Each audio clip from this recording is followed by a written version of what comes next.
Welcome to Echoes International podcast, with teaching, interviews and stories of what God is doing straight from the mission field and also within the UK.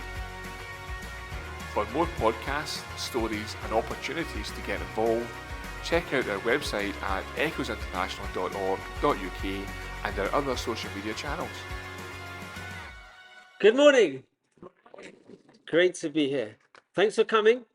And I'd just like to thank the people at Echoes for inviting me to be part of their 150th anniversary. What a privilege it is, isn't it, to be part of God's work and His glorious kingdom. And the theme of these meetings is footsteps worth following. And I have followed some brilliant footsteps. And I'll just tell you about the first one that I followed was the Apostle Paul. Because we're working in Potswoli. I don't know if you can see it up there. And the Apostle Paul landed in Potswoli. So I'm following his footsteps. You can't get much better than that, can you? But just talking about our own area, even our own work in the mission field, we're following on from the footsteps of others. There are people that went before us and paved the way, and we want to give honor to those people as well. There was a brother called Stan Davy. He fought in the Second World War. He was touched by the needs of Italy, left New Zealand, came to Italy, did a brilliant work, planted churches in several areas. And one of the churches that he planted was in a place called Fuorigrotta in the center of Naples in 1965. Then in 1995, I went to work in that church, that assembly, in the center of Naples. And Stan Davy is a great man of God, did great things. And from that church, we planted the church where we are now in Potswoli. So we're really following on in the footsteps of others. And that's such a privilege to be able to enter into the work of things that others have done before us. So I'd just like to talk about other footsteps that we want to follow in. In the Bible, we read about people in Corinthians, a family. You know that the household of Stephanus were the first converts in Achaia, and that they have devoted themselves to the service of the Lord's people. And as a family, it's been such a privilege to be able to serve the Lord together. As our kids have grown, we've been able to do so many things together. And I just want to share some of that with you, because I know loads of you people, and many of you have asked about our children. So I thought it'd be great just to share with you some of the grace of God in their own lives. So here we are as a family. On your right is our daughter Joy. She's 13 years old now. Then we've got my beautiful wife, Patricia. Then we've got Josiah, and he's just graduating. He did a degree in theology. Then we've got Rosanna, which is his girlfriend. Behind Rosanna is that beautiful man who's, that's me. And then next to Rosanna is my mum. She came over for the anniversary. Then there's my second son, Joseph, together with his wife, Adriana. And both of their girlfriends are really lovely Christian girls, really committed to the Lord, humble and gracious. So we are really thankful, so thankful to the Lord's goodness towards us in so many ways. So I'd just like to tell you a little bit about Josiah, because I know that you've been following him ever since he was born. And here he is. He's preaching at a Christian camp. Now, I never thought that would have happened, because Josiah was really timid. And he would very, very rarely speak when there were guests coming over. And the Lord touched his life when he was about 16. He's 24 now. And he came to Christ. And he's turned out to be a really humble Christian, which is great to see. He loves the Lord and loves the Lord's work. And he's got this ministry of preaching now. He's being invited to different places, preaching in camps and in various other things. And it's, he's much better than me at preaching, I can tell you that. Because he's had all of the formal sort of teaching, how he should preach. And he's very, very profound. And it's such a blessing to see a young man going on for the Lord. So that's Joseph. That's Josiah. Joseph, he's our second son, and he's quite an entrepreneur. He's building here a cage to house black soldier flies.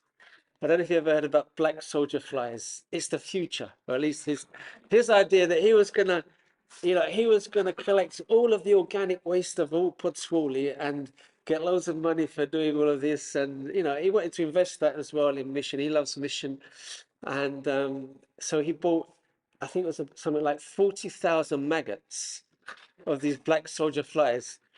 But I gave them the wrong stuff to eat, and they all died. So that was the end of that project. So he's on to his next one now. But he's always thinking. He lies in bed thinking of what he wants to be doing, and he's a real fun fella. This gives you an idea. He's helps with the worship. He plays the piano. He's very good at that, and he just likes having fun. He's quite a contagious character as well. He also teaches in the Sunday school, and helps me run a house group. So you can just imagine, as a father, what a joy it is to do those sort of things together. And Josiah also helps me to run another house group. He's also involved in leading the music, and he's also involved with a young people's group. Hold on a minute. That's it there. Like, he runs the adolescent group. That's Josiah on the right, with a young girl called Georgia, who's at the back there.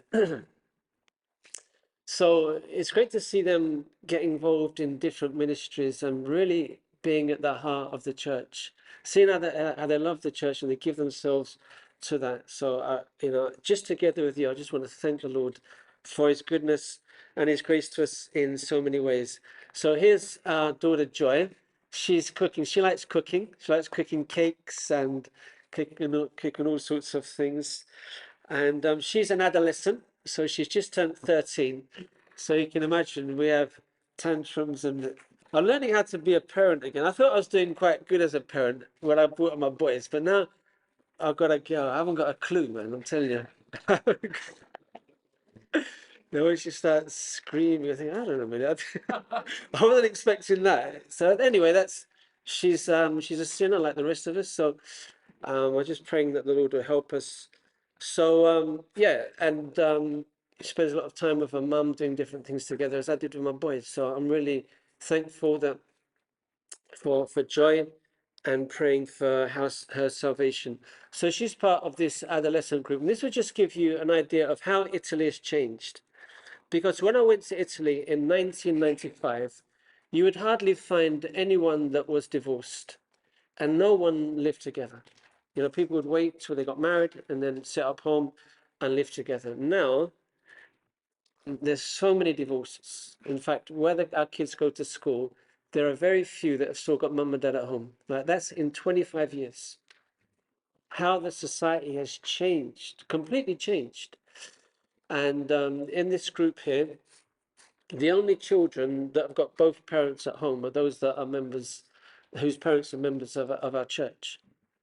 The others have had really sad family lives. Parents fighting each other, hating each other, tearing the kid one way and the other. And it's having massive effects on their personality and on their lives. They've become bitter and spiteful themselves, not always, but you can see some horrible traits coming out of them, which they're learning at home. So, as I said, when I went to Italy, I was so glad to be in a society where there are families still. Coming away from Britain in 1995, already there were so many dysfunctional families, unfortunately. But that's happened in Italy as well. So then we've got what's going on here? No, that's it. This is Patrizia. She still does a lot of work amongst the women in at the moment we haven't actually got a place of worship. So we've met in different places. So a lot of the things like women's meeting, craft meetings, children's meetings, we have to do them in people's homes, which is great. So this is our front room here, and we put a table in the front room for their women's Christmas dinner there. So she's very busily involved in women's meeting, and that would also include pastoral visits, because there are a lot of women that have got serious pastoral issues to deal with. So Patricia would spend much of her time visiting these women, and not just Christian women, also non-Christian women, sharing her faith with these ladies. And she also goes into the women's prison every Tuesday. every Tuesday afternoon. So I don't know if you ever remember that on Tuesday, just to say a prayer for her. So that would be about 2:15 English time. She goes in there. She's there for 2 hours. And what she does craft courses with these ladies. And you can see on the top, she's got these sort of placards, which is they do something called decoupage. And if you heard of decoupage, who hasn't heard of decoupage? Someone, well, you're really ignorant if you don't know what decoupage. And it's simple. Simple. You do, you get a piece of wood and paint it yellow and stick stuff on it. And women, for some reason, women enjoy that. I can't understand why, but they like it. I'm just realizing I don't understand women at all. The more I look at it, like. So what Patricia does, she takes this stuff and she helps the ladies paint things yellow, and then she puts out a load of Bible texts on the table. You know, those Bible texts would be encouraging to women in prison. Things like, about the love of God, forgiveness of God, the grace of God. And then the ladies will choose one and they would stick those onto their craft work. And then Patricia would say to them, why have you chosen that particular verse? And the ladies will share the reason why they've spoken. And that would just give her a chance to sit down and speak about that verse to those ladies. And then they have a proper Bible study. And then all the ladies are up for that. In the years that she's done, there's only been one occasion where one woman hasn't wanted to take part in that. These women are really hungry for hope. You can imagine some of these ladies are in prison for a year. Some of them are in there for life, for murder. So you can imagine some of the women she gets to deal with. And at the end of the time, they'll have a time of prayer together. And 9 times out of 10, those women will be crying, desperate, seeking hope in Jesus. And she's had a couple of women that have come to faith in Christ, which has been really encouraging. Others that have come back to the Lord. And on one particular occasion, this was just a couple of weeks ago, there was a girl there, a lady. She was a member of a Baptist church just on the other side of town, became a Christian, was baptized, and then started going out with a non-Christian. Got married to this man, had a child with this man. The marriage broke up, and then she went to live with another man and found out that that man was molesting her daughter, and she killed him.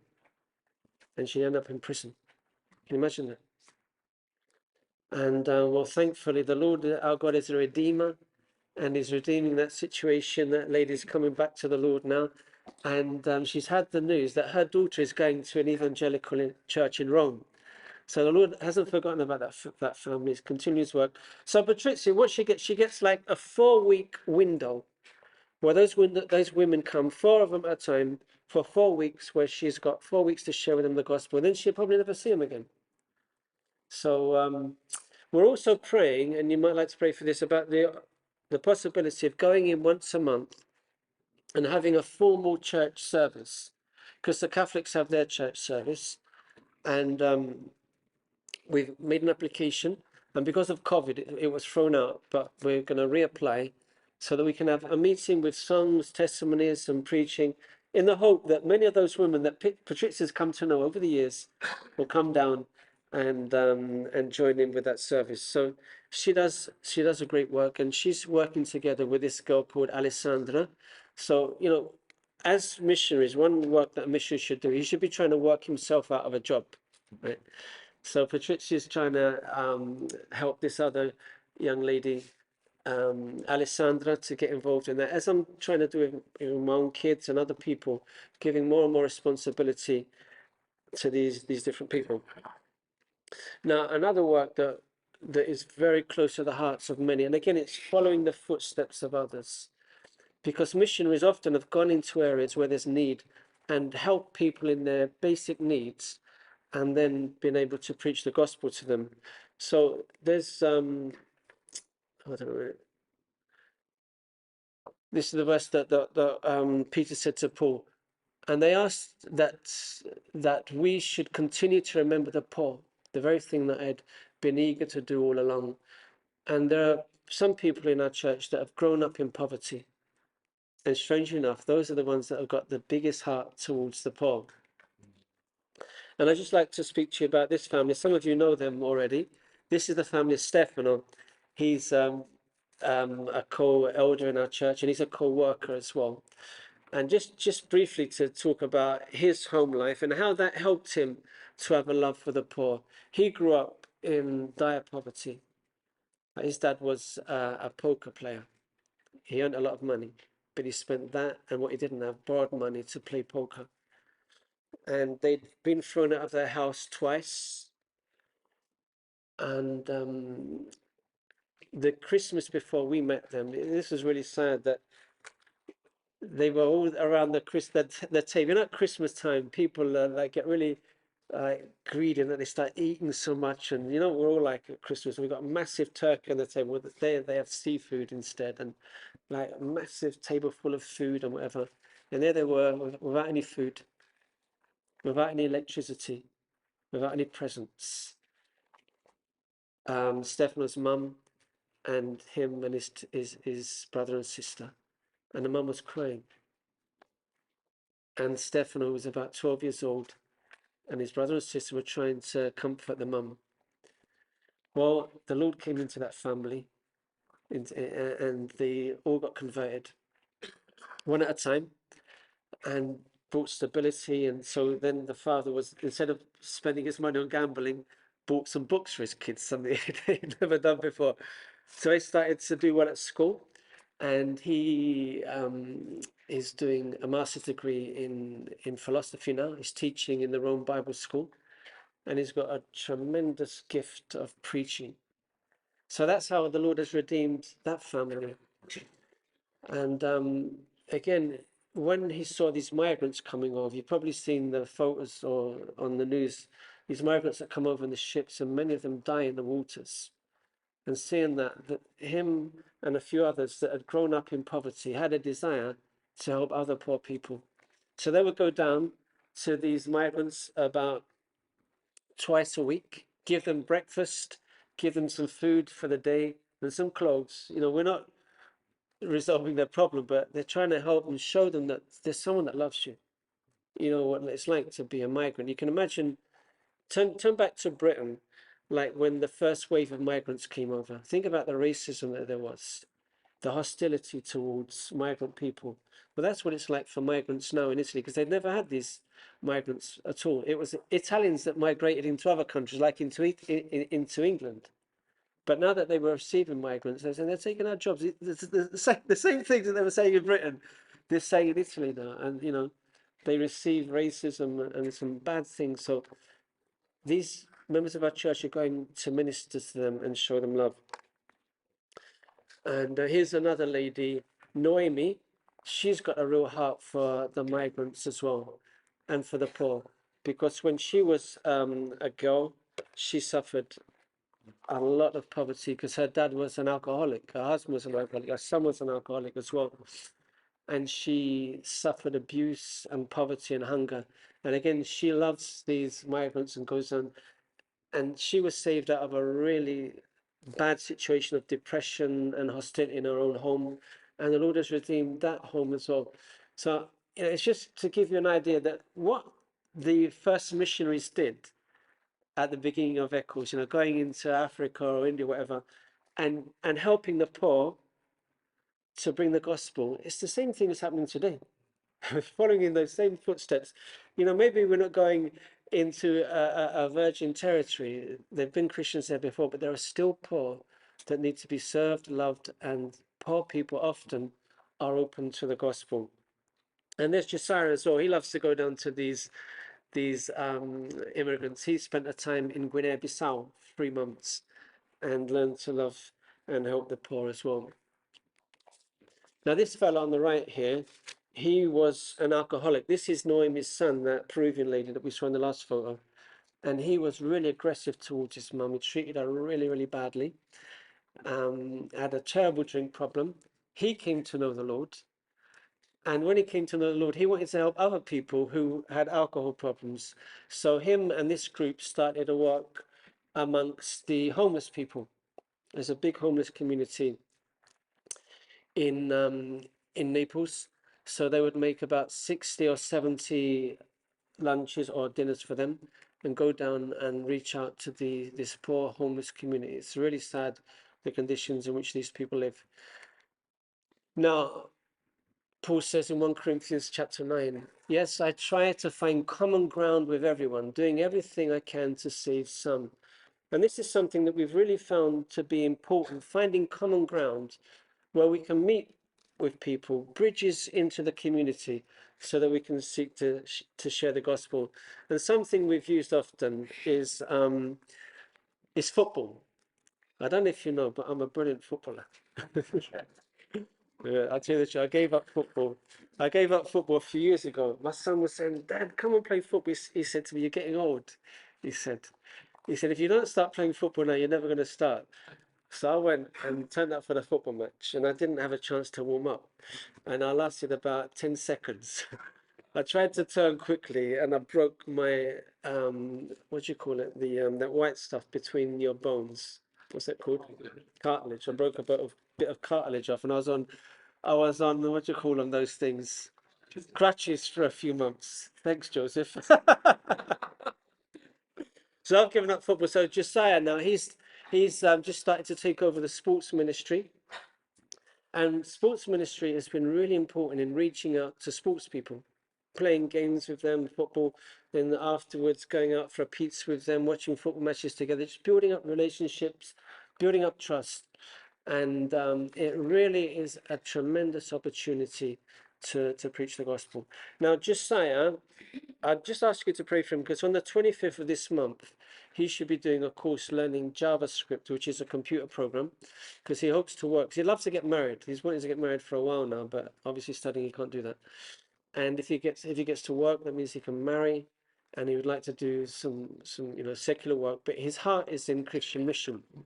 So that's really encouraging to see him wanting to serve the Lord. And so just a bit at a time he's getting involved in these different sort of activities. And one at a time we're giving him responsibility in those sort of things. So we just thank the Lord and but also pray because so many Christian children start off well, things go wrong, and not just Christian children, a lot of, many Christians start off well, but don't finish too well.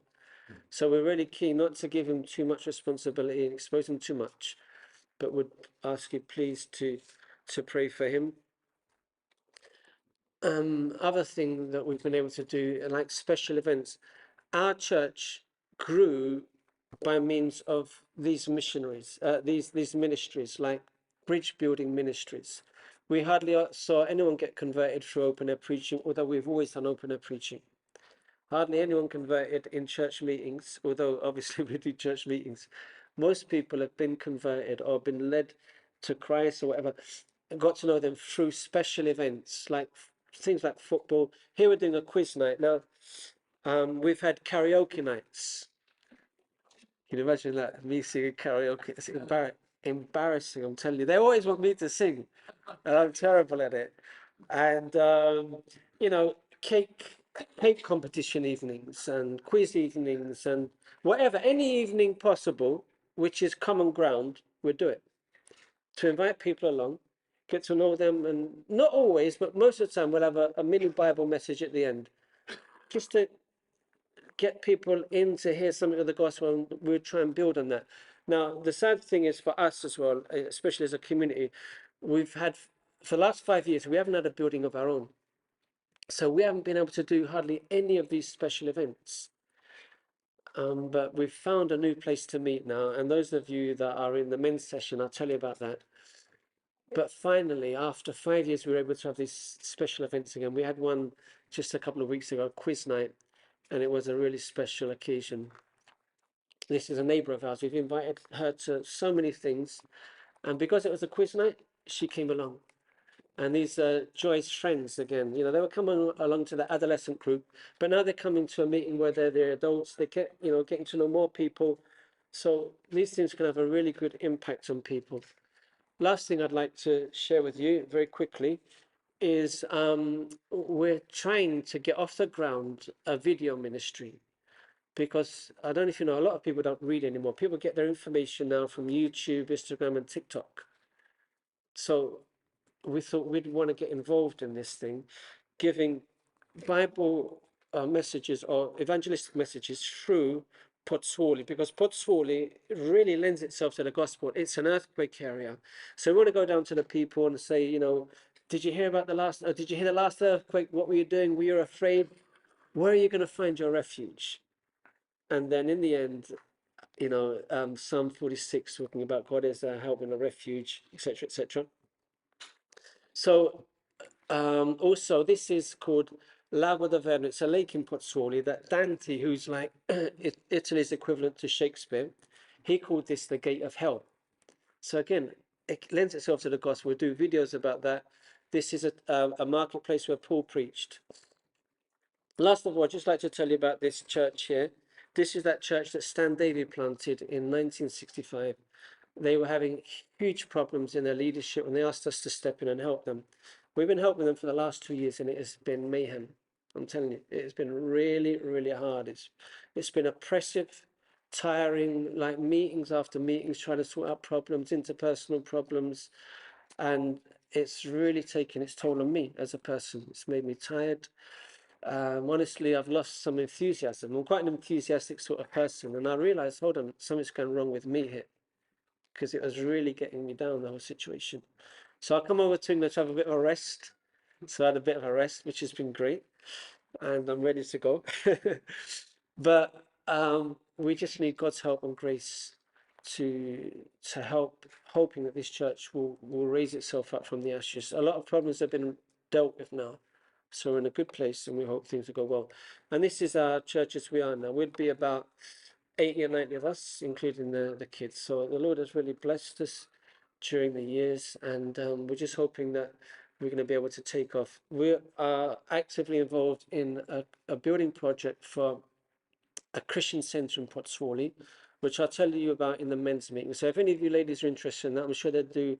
They will register that meeting, or what do you call it? Record the meeting, and you'll be able to look at it afterwards. So there you are. I just stole 1 minute. As an Italian or a Neapolitan, I thought I'd have to steal at least 1 minute. Otherwise, it wouldn't be right. We hope you're encouraged and inspired and ready to answer the call. Thank you for listening.